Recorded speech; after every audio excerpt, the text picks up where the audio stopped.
Bonjour à tous, je suis accompagnée de Fabrice Fortin des Saguenay-Chicoutimi. Comment ça va? Ça va bien, vous autres? Ça va bien, merci. Tu veux nous parler de ton parcours de hockey mineur? Qu'est-ce que tu as fait, les sacrifices, le cheminement que tu as fait pour te rendre là? Dans le fond, moi, j'ai commencé à 3 ans. J'ai joué dans le MAG. Après ça, j'ai fait mes 2 années novice. Je suis arrivé à Tôme. J'ai fait ma première année à Tôme. Ma deuxième année à Tôme, j'ai été surclassé dans le Pee-Wee 2B à Saint-Félicien, d'où est-ce que je viens, au Lac-Saint-Jean. Après ça, ensuite de ça, j'ai gradué ma première année Pee-Wee, ma première année officielle Pee-Wee, dans le fond. J'ai été Pee-Wee 3A. Puis dans ce temps-là, nous, le lac, puis, le Saguenay puis le Lac-Saint-Jean étaient séparés. Je sais pas si vous connaissez un petit peu, là, en région, c'est un petit peu une région éloignée aux autres, là. Mais, Ouais, on vient pas de Saguenay, mais tu sais, on se connaît quand même un peu là-dedans. OK. Bref, c'était comme divisé en deux, puis la structure, moi, était à Alma. Puis, dans le fond, c'est 1 heure et quart de chez nous.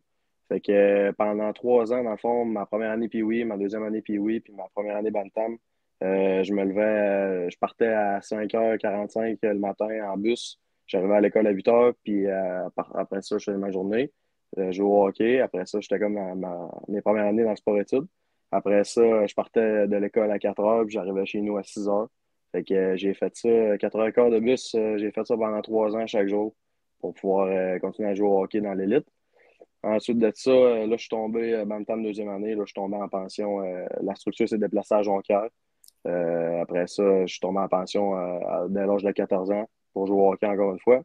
Après ça, depuis ce temps-là, là, j'ai monté, j'ai joué Bantam 3A. Après ça, j'ai joué ma première année Midget Espoir. J'ai été retranché Midget 3 ma première année. Ensuite de ça, j'ai été repêché dans Saguenay. Après ça, j'ai joué Midget 3A, puis j'ai réussi à percer l'alignement des Saguenay à mon âge de 17 ans, ma saison de 17 ans. Est-ce que tu pourrais nous décrire un peu ton style de jeu, comment tu te décrirais sur la glace et pas OK. mal. Ben, moi, c'est sûr que ben, ma force principale, c'est ma rapidité puis mon agilité. C'est sûr que ouais, ma vitesse aussi, là, j'ai un bon lancer. Donc, ben, un bon lancer. Je suis vite, pardon, puis j'ai un bon lancer aussi. Fait que moi, je suis un joueur qui travaille fort. Fait que je me démarque surtout de mon éthique de travail, là. Je travaille à mon maximum à chaque soir. J'essaie de me présenter à tous les soirs pour connaître ma meilleure partie. Fait que, puis j'ai un bon leadership aussi, là. J'aime bien ça aider mes coéquipiers. Fait que ça ressemble à ça. Tu veux-tu nous parler un peu de ton repêchage? Comment ça s'est passé? Si je me trompe pas, toi, c'était au Centre Vidéotron à Québec. Tu veux-tu nous parler Exactement. un peu Moi, de comment ça c'est s'est passé? ouais, ben, c'est une journée qu'on n'oublie pas, hein. Chaque joueur, c'est pas mal une des meilleures journées de notre vie. Dans le fond, moi, comme tu as dit, c'était le repêchage. C'était le dernier repêchage juste avant de tomber en repêchage virtuel avant la COVID. Moi, c'était en 2019. J'étais au Centre Vidéotron. Puis moi, j'avais rencontré quelques équipes de la Ligue junior majeure du Québec, mais pas les Saguenayens. Fait que je m'en attendais comme vraiment pas. Mais tu sais, je connaissais déjà Yannick parce que j'ai déjà joué avec son fils, etc. Mais pas plus que ça. Il m'avait pas parlé, rien. Puis c'est ça, au 137e joueur, ça a été moi qui ai sorti pour les Saguenayens en huitième tour. Fait que je me souviens encore du feeling que j'avais, les frissons que j'avais, c'était malade, là. C'est une des belles journées de ma vie, ça, c'est sûr. Ouais, c'est sûr, le repêchage, c'est une journée que, en tant que joueur de hockey, personne ne peut oublier ça, là. Ouais, exactement. C'est vraiment. C'est le rêve, c'est le rêve de tous les jeunes, dans le fond. C'est comme un rêve qui devient réalité. Y a-t-il un coéquipier que tu t'entendais plus que les autres avec les Saguenayens? Ben, durant tout mon stage avec les Saguenayens, j'ai eu plusieurs bons amis. Je me suis tout le temps toujours bien entendu avec tout le monde. Je suis plus quelqu'un qui va être assembleur, plus tout un paquet au lieu d'avoir rien qu'un ou deux meilleurs amis. Je suis plus ami avec tout le monde, en plus grand nombre, je dirais. Mais c'est sûr que moi, j'ai habité avec Vincent Fredette quand je jouais pour les Saguenayens. Fait que ça a été un de mes très, très, très bons chums de mon stage junior puis de ma vie, dans le fond. Fait que ça, je te dirais, mais j'ai tout le temps été en bon terme avec tout le monde. Puis j'ai eu la chance de jouer dans une équipe où que la chimie a tout le temps été excellente. Fait que d'année en année, on se tient pas mal toute l'équipe ensemble. Ouais, justement, t'en parles, t'es rassembleur. Là, cette année, vous n'aviez pas de capitaine, si je me trompe pas. On en met un par mois. Ouais, c'est ça. Tout a été nommé capitaine au cours de la saison, si je me trompe pas. Peux-tu me parler Exactement. comment que ça marchait dans l'organisation de Saguenay, vu que vous rotationnez comme? Ouais, ben, dans le fond, au début d'année, Yannick n'était pas capable de nommer de capitaine parce qu'il y avait personne qui avait eu ce rôle-là auparavant ou C'était quelqu'un qui se démarquait, tout simplement. Puis, fait que c'est Mario, je pense que c'est Mario. Je me rappelle plus de son nom. En tout cas, il est venu voir Yannick, puis il a lancé ça comme idée, je pense, au début de l'année, au mois de septembre, octobre, plus octobre, novembre, dans ce coin-là. Il a lancé l'idée d'en mettre un par mois, puis si, tu sais, en y allant au mérite, etc. Puis si le gars faisait bien ça, ben, tu sais, on pouvait y laisser le capitaine ou whatever. Fait que c'est ça. Le premier capitaine, je pense, ça a été Jonathan Desrosiers. Ensuite de ça, il y a eu Lavallée, je ne me trompe pas. Moi, je l'ai été au mois de décembre. Après ça, Desrosiers l'a eu une deuxième fois. Bref, je pense qu'on a tous fait un bon job. Puis ben, c'est sûr que moi, c'est la première fois que je vivais ça, un capitaine par mois. Ben, tout le monde, en fait, parce que je pense que c'est une première. Mais ouais, écoute, personne n'avait de problème avec ça. Puis de toute façon, c'était plus un leadership group, quelques individus, je dirais peut-être 4, 5 ou 6 individus qui se démarquaient vraiment par leur leadership. Fait que c'était pas un capitaine, c'était plus un groupe de capitaines, je peux dire, là. Fait que, mais non, tout le monde a apprécié, tout le monde était bien correct avec tout le monde, puis on avait une belle chimie encore une fois, fait que c'était vraiment pas difficile. C'est une structure que tu penses qui pourrait, mettons, avoir lieu à d'autres occasions, avoir, mettons, un capitaine par mois dans d'autres organisations? Ben, moi, je vois pas d'inconvénient à ça. Moi, j'ai bien aimé ça. C'est sûr que je sais pas si d'autres organisations pourraient opter pour ça. Ben, moi, je pense que oui. Là, en tout cas, nous, ça a super bien fonctionné. Moi, c'est un truc que j'aime bien aussi. Que j'aime bien. Ça me dérange pas du tout. En fait, là, je pense que s'il y a des équipes, par exemple, qui à la place de nommer un capitaine comme pas par obligation, mais comme même, mettons qu'ils sont pas sûrs de son profil pour être capitaine, puis ils le nomment capitaine en début d'année parce qu'ils sont pas sûrs, puis finalement, c'est pas un bon choix, ben, je sais pas, je dis ça de même, là, mais c'est sûr que moi, je considère que c'est quand même une bonne option. C'est quand même une bonne idée. S'il y avait une game que tu pourrais revivre, ça serait laquelle? Une game que je pourrais revivre. Cette année, on a connu quelques bonnes games qui étaient vraiment tripantes là, quand on a battu les remparts justement aux Saint-Georges à Chicoutimi, c'était vraiment magique. Ensuite de ça, on a eu une game contre Sherbrooke aussi, contre le Phoenix à la maison. On a gagné aussi. C'était vraiment électrisant ce match-là, là. Il y avait beaucoup de contact physique. La foule était en délai, je peux dire. Puis, ouais, c'est des belles games que tu veux revivre, ça, c'est sûr. Mais on va s'arranger pour qu'il y en ait d'autres cette année. Ah, vous avez une bonne équipe cette année, on se le cachera pas, là, avec un paquet de choix de première ronde que vous avez eu, que les SAG ont eu. On s'entend que ça va être une équipe assez jeune, avec de la bonne espoir. Tu veux-tu nous parler de la foule au San George? Peux-tu décrire un peu la relation que vous avez avec vos fans? Comment que ça se passe? C'est sûr que moi, j'ai un petit parti pris pour la foule de Saint-Georges. Moi, je suis un petit gars de la région. Fait que moi, je venais voir les Saguenayens quand j'étais jeune. Tu sais, j'ai déjà fait partie de la foule, si on veut, là. Fait que, mais non, les supporters c'est vraiment une ville de hockey, Chicoutimi, là, pour être bien honnête. Tu vois que les gens aiment le hockey, puis ont hâte de venir aux Saguenayens, puis les joueurs sont proches des fans aussi. Tu sais, il y a des fans qui viennent nous parler, ça me fait plaisir. Moi, principalement, j'adore ça, être proche des partisans, proche des fans. C'est quelque chose que j'aime beaucoup. Comme tu as dit, la foule est électrisante soir après soir. Même si c'est pas tout le temps full, full, full, tu sais, il y a du bruit pareil, puis les supporters sont derrière nous. C'est vraiment le fun. Tu te vois où dans 4-5 ans, toi? C'est une bonne question. Moi, c'est ma dernière année dans la Légion majeure du Québec. Fait que je vais en faire en sorte que ça soit ma meilleure puis la plus importante. Fait que moi, dans le fond, je pousse le plus possible pour décrocher soit un contrat professionnel, un essai professionnel ou peu importe. Fait que je fais tout pour arriver là, dans le fond. Puis écoute, j'essaie de pas trop penser au futur. Euh, tu sais, j'essaie de pas avoir de regrets, dans le fond, après mon stage junior. J'essaie de tout donner, puis regarde, ça donnera ce que ça donnera, mais je vais l'avoir essayé à 100%. Je vais te poser une petite question aussi, funky un peu au travers. Pas Euh, de trouble. Cette année, non. Mettons, t'arrives en échappée. T'as pas le droit de donner la variée, par exemple. T'arrives en échappée, tu dis, oh non, pas ce gardien-là. Mettons, là, un gardien que t'as trouvé qui était difficile à déjouer cette année. Un goaler que j'ai trouvé, ben, il y a plusieurs bons goalers, là. On parle d'Arvois à Victo. Il y en a plein des bons goalers, mais un qui est spécial un petit peu, c'est Patrick Amerla, le goaler de Rimouski. Lui, il a un style différent des autres goalers. Il est beaucoup, beaucoup, beaucoup plus agressif. Puis je pense que c'est le seul dans la ligue qui est autant agressif. Fait que quand on joue contre, c'est tout un petit peu surprenant. Son style n'est pas pareil. Il faut essayer de le battre de d'autres façons que les goalers qui goal du style conventionnel, je peux dire, là. Fait que je te dirais que Patrick Amarla, même en série, il nous a donné du fil à retordre. Il était super bon. Fait que ouais, je te dirais que c'est. Ben, en échappé, je pourrais pas dire, mais mettons, en game, Patrick Amarla, c'en est un bon. Est-ce que tu es superstitieux comme joueur? As-tu un rituel d'avant-game? Je suis pas quelqu'un d'extrêmement superstitieux, mais j'ai mangé le même repas d'avant-match. Ça fait 2 ans que je mange le même repas d'avant-match, mettons. Mais, mettons, pour te dire, je mets pas, mettons, mon patin gauche avant mon patin droit. Mais je tape mon bâton. J'ai tout le temps la même routine en arrivant à l'aréna, mais c'est plus pour respecter ma petite routine parce que je me sens bien là-dedans que parce que je suis superstitieux. Tu sais, tu comprends? Tantôt, tu nous as fait part que tu viens de Saint-Félicien, si je ne me trompe pas. Exact. Fait que là, toi, tu as grandi dans un peu la région, on va dire ça même, la région du Saguenay. Tu as grandi fan des Saguenay. Est-ce que tu te souviens d'avoir vu un joueur qui jouait pour les Saguenay à cette époque-là, puis de dire un jour, j'aimerais ça être à sa place? De joueur, un seul joueur, non. Mais tu sais, ça a tout le temps, comme tu as dit, moi je montais à Saint-Félicien avec mon père, mon parrain, ma famille.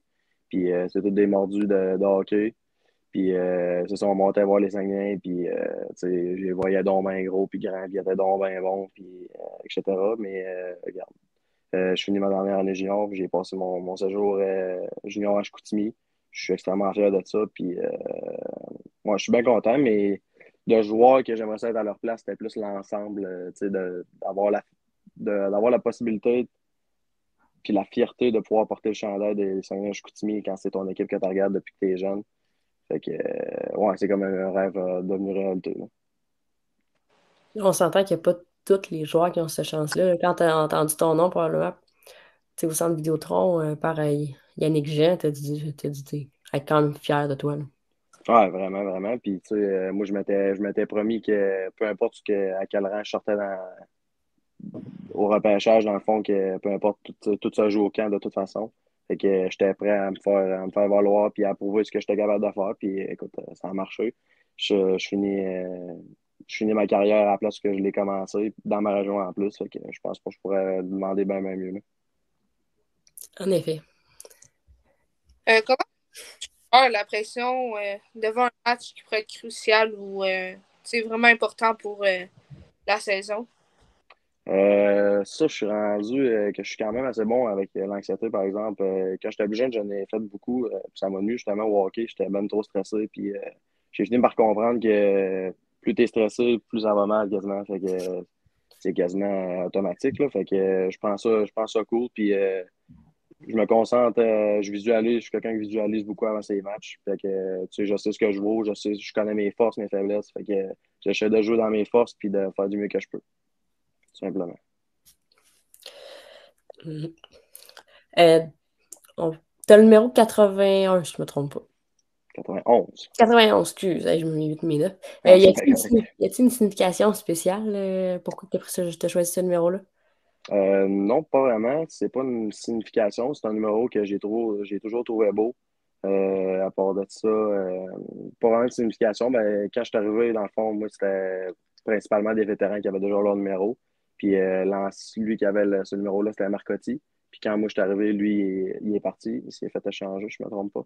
Fait que le numéro a été libéré automatiquement. Puis c'est un numéro que je trouvais beau d'avance. Fait que j'ai sauté dessus. Puis depuis ce temps-là, je l'ai. Puis je suis bien content avec ça. S'il y avait une personne qui a eu le plus d'influence sur ta carrière jusqu'à date, ça serait qui? Plus d'influence sur ma carrière, il y a beaucoup d'entraîneurs que j'ai adorés qui ont une bonne influence, mais je pense que j'irai avec Arnaud Dubé, c'est le coach en chef des élites, là, Midget 3 dans mon coin à Jonquière. Lui, ça a été mon coach dans le fond Bantam, puis c'est dans cette passe-là là, que je faisais beaucoup d'anxiété avant mes matchs, puis que ça allait un petit peu moins bien à cause de ça. Puis il m'a rencontré, je vais m'en souvenir toute ma vie, il est venu me chercher à ma pension. Il était 7 heures, puis écoute, je pense que j'ai pleuré dans les bras. Pendant 2 heures et demie, on s'est rencontrés, puis j'ai comme été allé ouvert avec. Puis à partir de ça a été vraiment un point tournant dans ma carrière. partir de là, j'ai pris de la confiance, puis je jouais pas mal mieux. Fait que je l'ai remercié, je sais pas combien de fois, mais ouais, je te dirais que c'est pas mal Arnaud Dubé, là. Il m'a fait réaliser des affaires, puis depuis ce temps-là, ça va super bien. Mais tu peux te comparer à un joueur professionnel, tu te comparais à qui, puis pourquoi? Ça, c'est un peu touchy. Je me compare mon style de jeu seulement, pas ce qui vient avec, à Brad Marchand. Tu sais, contrairement à ce que vous faites penser, je suis pas quelqu'un qui va baver extrêmement puis faire des petits coups de cochon une fois de temps en temps, je peux dire. Là, mais non, il est intense, il est bon en défensive, il se sacrifie pour son équipe. C'est un gars qui il est agile sur ses patins aussi, il prend des bonnes décisions.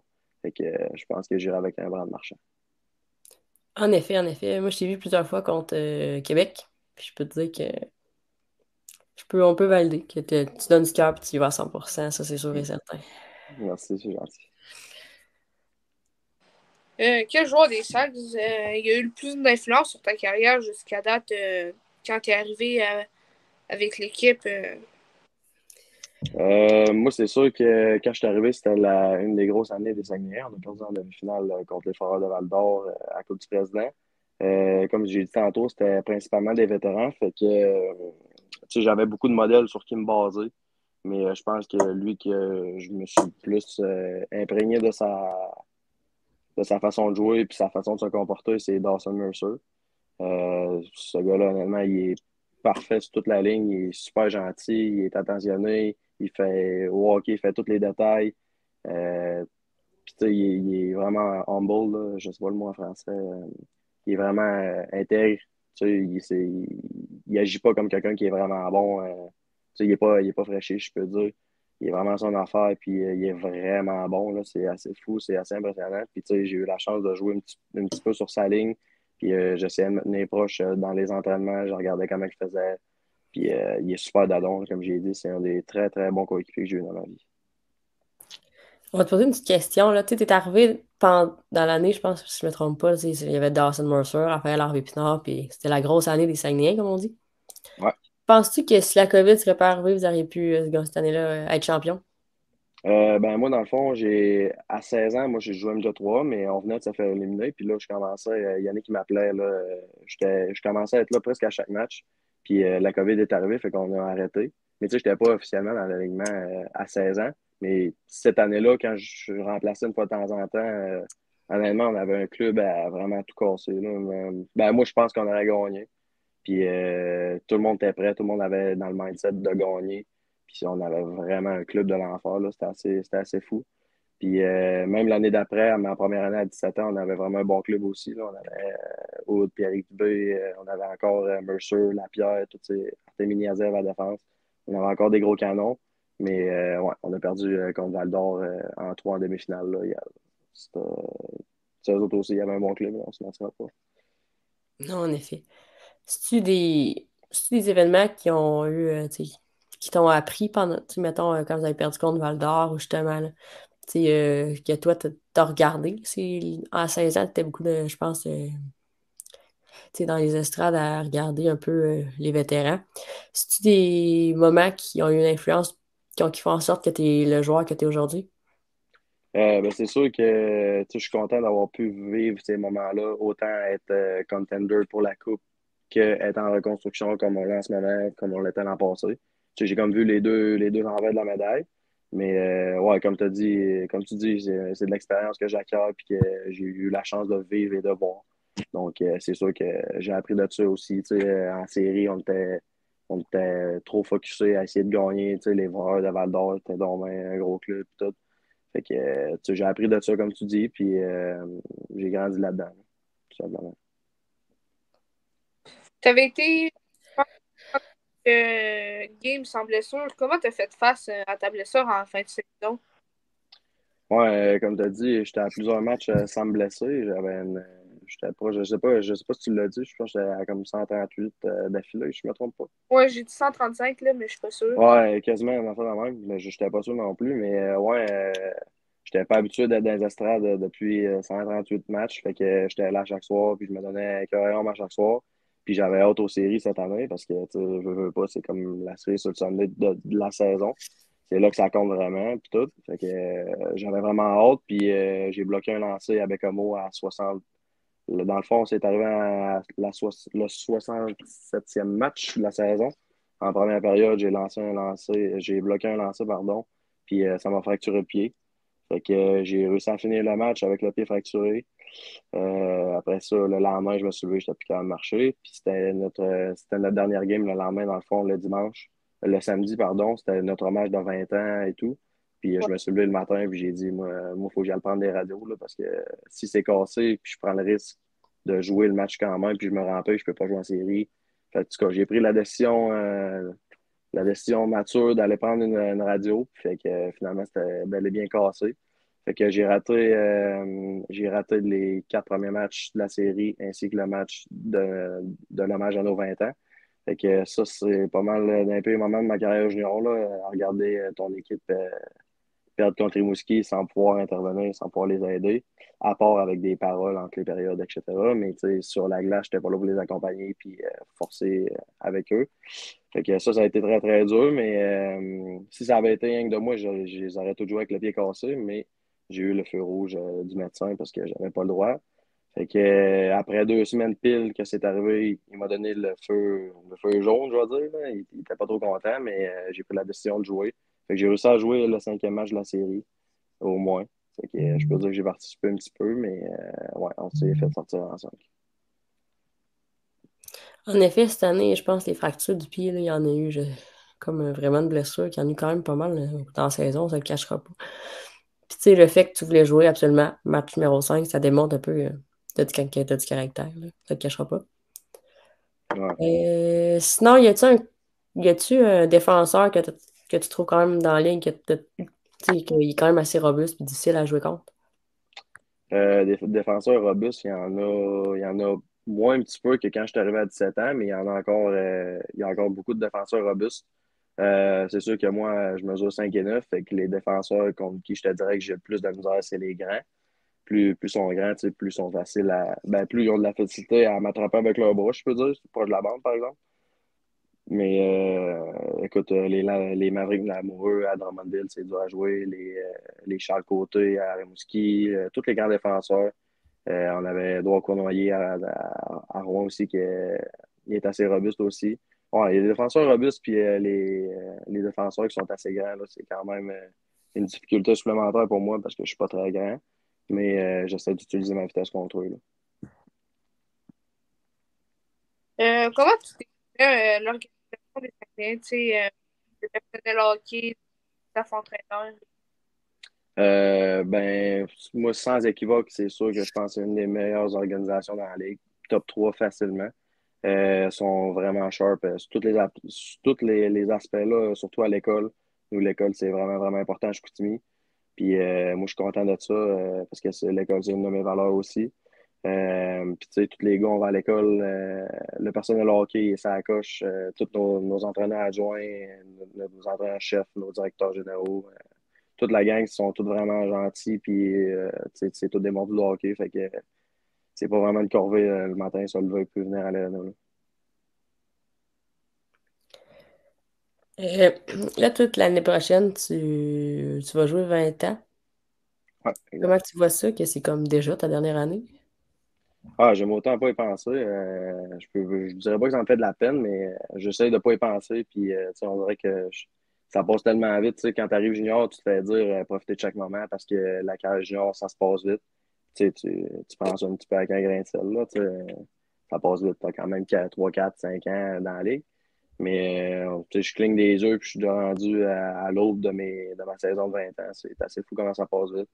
Fait que, comme je te dis, je vais essayer de faire mon mieux possible pour pas avoir de regrets, puis de me souvenir de ma dernière saison, puis de mon stage junior à vie. Ouais, moi, je vais y aller avec ma dernière question. Ta plus grande, ton objectif pour la prochaine saison, tu sais, on le sait que c'est beaucoup plus le trophée Gilles Courteau, mais si tu aurais une, une personnelle, ce serait quoi? Moi, d'objectif personnel, mettons en statistique, je me fie pas vraiment aux statistiques, là. J'aimerais ça juste connaître la meilleure de mes saisons, de mes 4 dernières saisons. J'ai connu une bonne saison, elle qui vient de passer, là, elle a mes 19 ans, fait que j'aimerais ça faire encore mieux. Puis comme je t'ai dit, j'ai pas vraiment d'objectif au niveau statistique ou whatever. C'est juste d'être fier de moi, puis de donner mon maximum, puis faire tout en mon possible pour que les bonnes choses arrivent, là. Ça serait de conclure ta fin de carrière junior la plus belle possible. Ouais, exact. Puis essayer de décrocher soit un contrat ou un offre ou peu importe quelque chose au niveau professionnel, là. C'est l'objectif, naturellement. Là, cet été, tu t'es entraîné probablement quand même fréquemment. C'est quoi ton plan pour le reste de l'été puis avant le début du camp? Ben, moi, je m'entraîne depuis. Nous, on s'est fait éliminer début mois de mai ou fin avril, je ne me rappelle plus. Puis j'ai pris un petit 2 semaines pour moi, puis je me suis tout de suite mis à l'entraînement, là. Ça fait longtemps que je visualise ma dernière saison, dans le fond. Puis je sais qu'il faut que ça soit ma meilleure, fait que je me prépare en conséquence, là.